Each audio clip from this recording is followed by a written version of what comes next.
The Metroid series is one of the most important first-party franchises, and its influence is extended throughout the gaming universe since the original game was released on the NES in 1986. With its dark, creepy atmosphere and innovative game mechanics, it brought into existence a new gaming formula, and alongside the Castlevania series created the Metroidvania genre, which has exploded in popularity, especially over the last decade or so with games like Hollow Knight, Ori and the Blind Forest, and Axiom Verge. Created by Nintendo R&D 1 and spearheaded over the years by director Yoshio Sakamoto, the series would ebb and flow in terms of sales and releases, with often long breaks between games. However, Metroid has always re-emerged, whether in the classic 2D format in games like Metroid Fusion or Mercury Steam's Samus Returns, or with an entirely new perspective, as Retro's Metroid Prime series would establish.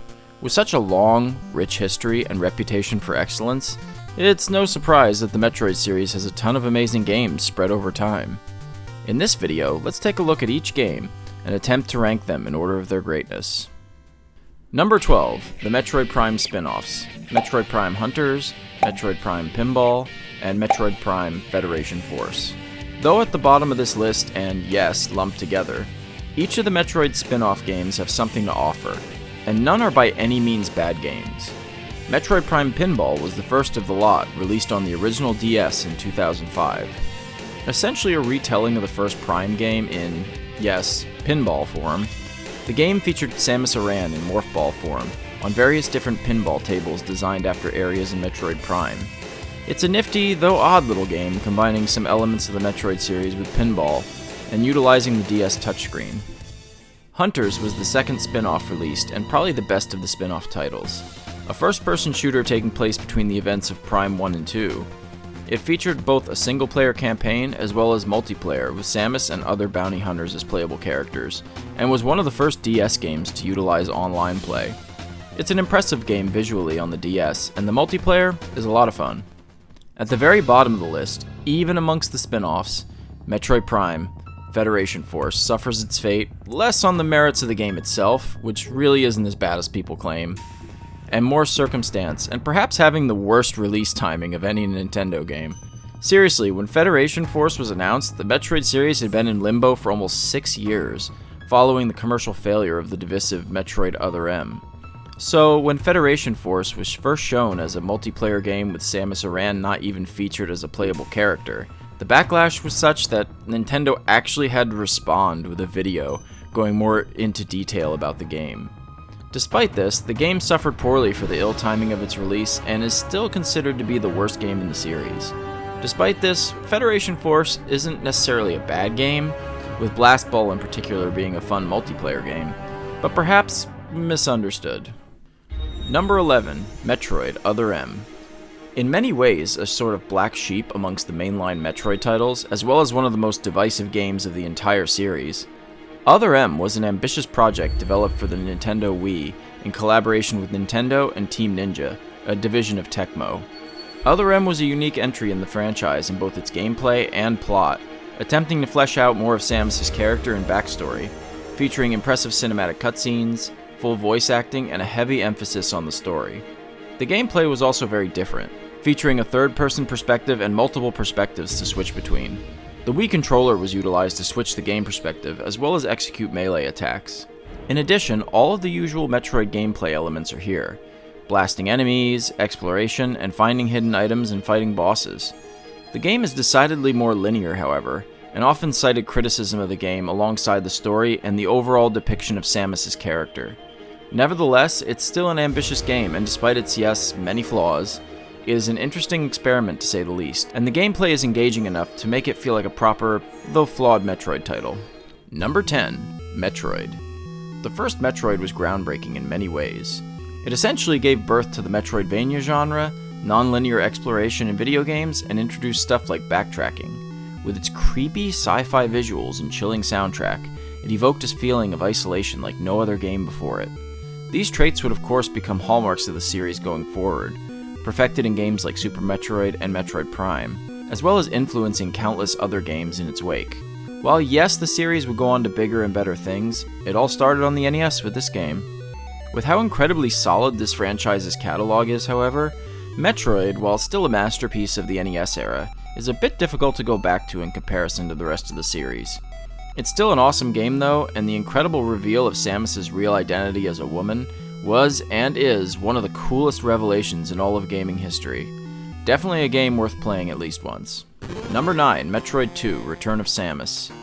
The first handheld title of the series, Metroid 2: Return of Samus is a really important game in the franchise in both its story and gameplay. Overall, the visuals and gameplay, despite being in black and white on the original Game Boy, are an improvement from the first game. The game also introduced some cool new items like the Spider Ball and Space Jump that would be used in later titles, as well as updating Samus's design, which would become her iconic look from that point on. It even introduced Samus's ship for the first time as well.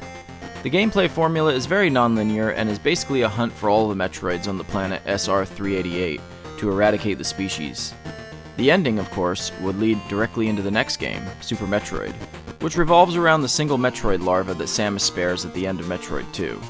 Overall, a fantastic game that was a real turning point for the series. Number 8, Metroid Prime 3: Corruption.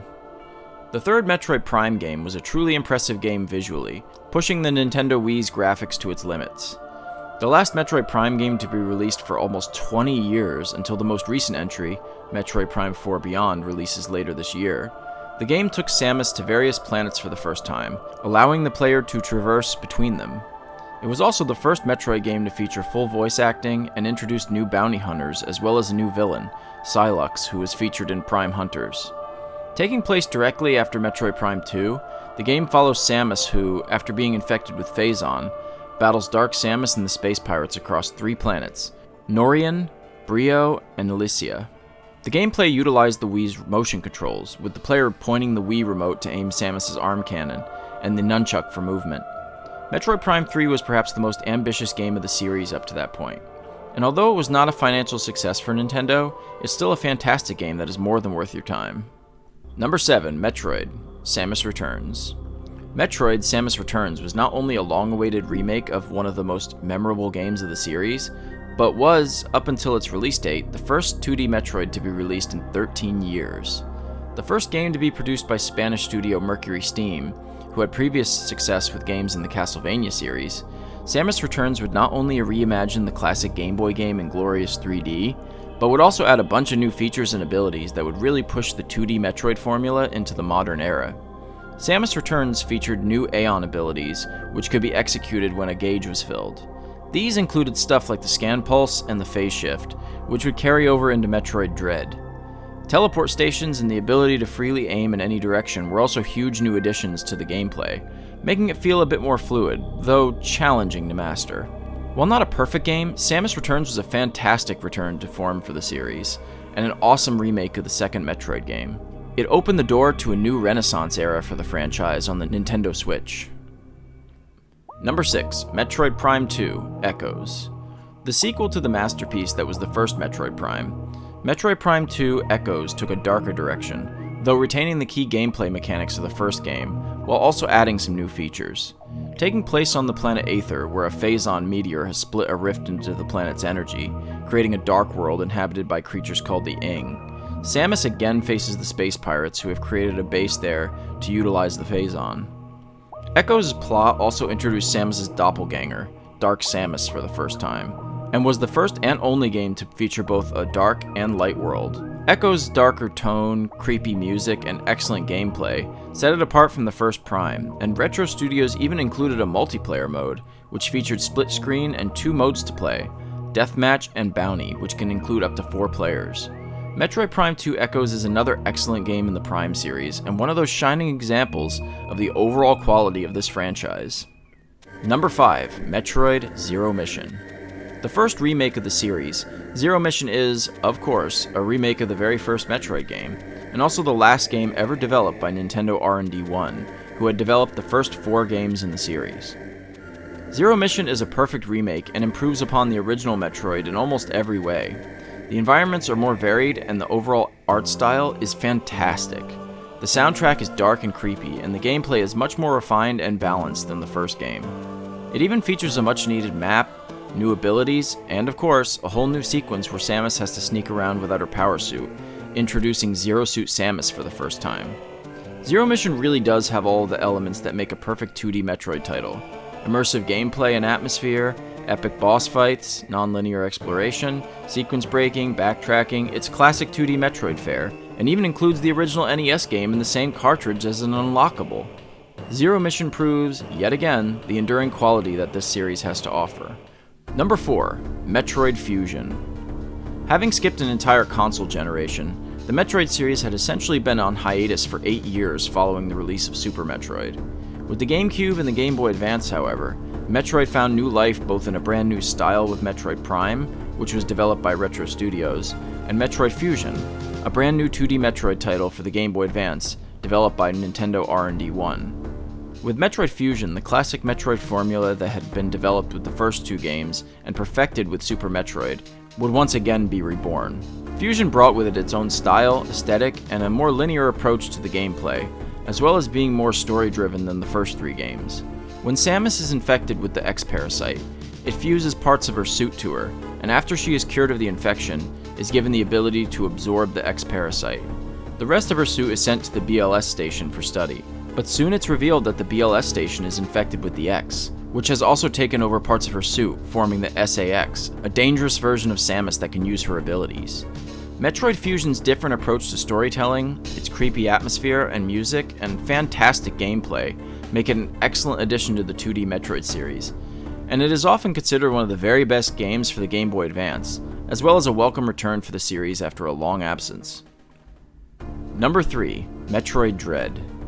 With the release of Samus Returns and Federation Force on the 3DS, Nintendo slowly dipped their toes back into the Metroid series after the relative financial failure of Other M and Metroid Prime 3 Corruption. Mercury Steam, having proved capable in creating a really fun and unique 2D Metroid title with Samus Returns, was tasked with taking up the reins of the Dread project, the series director Yoshio Sakamoto had been attempting since the original DS. The result was not only the first original 2D Metroid since Metroid Fusion, and the first console 2D Metroid since all the way back to the Super Nintendo, but one of the very best Metroid games in the series. Metroid Dread brings all those wonderful elements that truly make for an amazing Metroid game to the fore.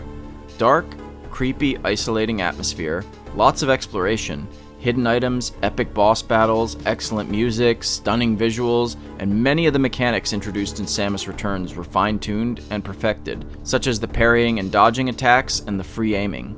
New items were introduced like the Shine Spark and the Storm Missiles, as well as some stealth moves like the Phantom Cloak, which are utilized to help avoid the Emmys, robots that hunt Samus down in different areas, requiring her to sneak around to avoid them. Indeed, this stealth element is a unique feature of the game, and can get truly tense at times. Metroid Dread is one of the finest Metroid games to be released in the last couple decades, and one of the very best 2D Metroid games. It also happens to be the most financially successful game of the series up until this point. Number 2. Metroid Prime. There are times when an established series tries something new, and it doesn't work. At best, it can be mediocre, and at worst, it tanks the whole franchise.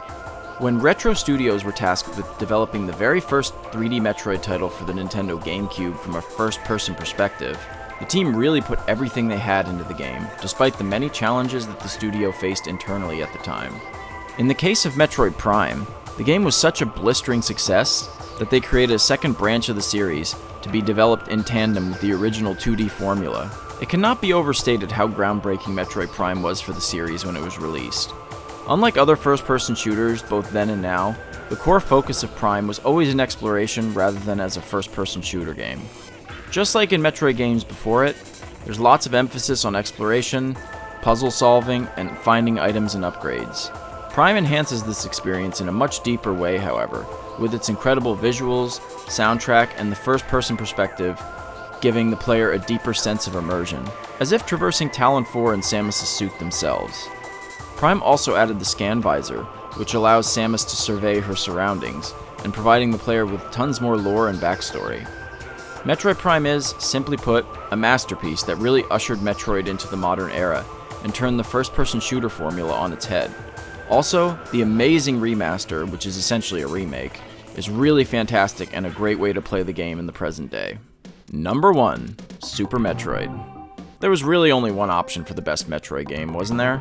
Super Metroid was the culmination of what the first 2 games were building towards, taking those fundamental elements that were introduced in the first Metroid and improving upon them in every way. The hidden items, epic boss fights, and emphasis on non-linear exploration was fine-tuned and expanded, with loads of secret paths to explore and new items and upgrades to collect. Super Metroid introduced some staple abilities and items that would be featured in many games going forward, like the grappling beam, super missiles, and power bombs, as well as abilities like wall jumping and the speed booster.